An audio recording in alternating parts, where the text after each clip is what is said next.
just look at this attic, McGee. Did you ever see so much junk? What do you mean, junk? There's a lot of valuable stuff in this junk. Hey, where did you see my old uniform? Isn't that right there behind you? Huh? Isn't that it there? Well, I'll be it. It sure is. Oh, look. Here's where I tore the knee climbing into a truck outside of St. Nazaire. Oh. Here's where a bayonet went through the shoulder. Heavenly days, McGee. In a hand-to-hand fight? No, on a dark road. I stumbled and fell on my Springfield. And here's my sharpshooter's medal. Did I ever tell McGee, you? Huh? you never told me you were in the Air Force. I wasn't. Well, then what are those wings on the left breast of your coat? Where? I don't see any. Oh, that's a moth. Shoot! Oh, look, McGee. Here's a newspaper from September 3rd, 1922, 20 years ago.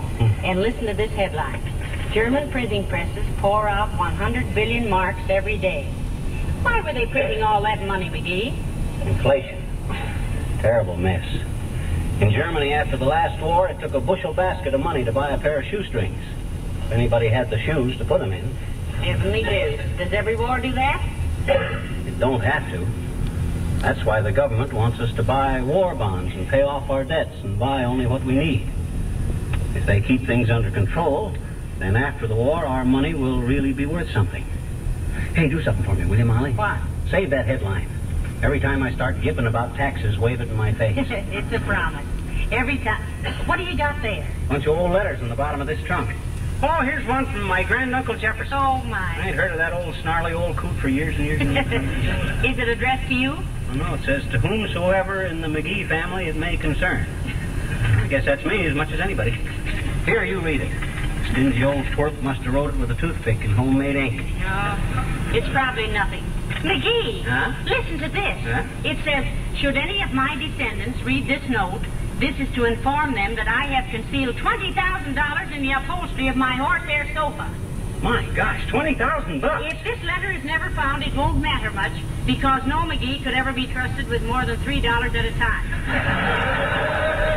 Signed Jefferson McGee, August 13th, 1867. Why, that dirty old $20,000. And who knows where that old sofa is now? You know, that's funny. I wrote a note just a day or so ago about a horsehair sofa. What? You did? Where? Oh, my gosh, Molly.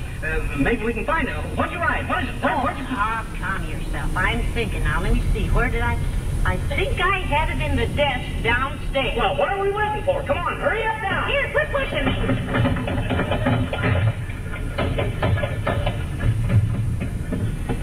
You go through that desk with a fine tooth comb, Molly. If we can only trace that horsehair sofa, we'll be rich. I look for it, McGee, but I'm not sure what it said about a sofa, and maybe it wasn't even the same sofa. Oh, you think the McGees ever had two horsehair sofas? No, sir. We were strictly a one-horse family.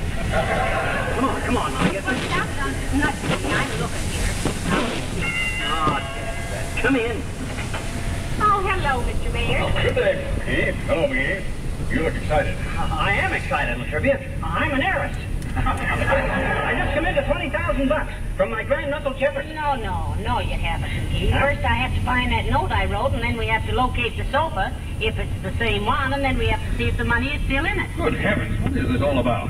Why did he leave the money in the sofa? Because he knew a McGee would spend most of his life lying down, Mr. Mayor. He never knew any such a thing, Latrivia. He wanted it to be discovered by a McGee with initiative, with brains, ingenuity, and enough interest in him to read the letters he left behind him, which I did.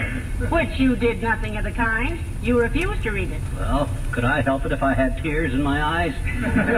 Poor old granduncle Jeff. You realize, I hope, McGee, that the possession of wealth entails certain responsibilities? Yes, you've got to live up to it, McGee. I know. Now, when a panhandler asks you for a cup of coffee, don't just give him a dime. Go with him and see where he gets it and get me some. First thing I'm going to do is endow the Elks Club. Oh, my. Going to stake them to a new deck of cards. That pack they're using now or so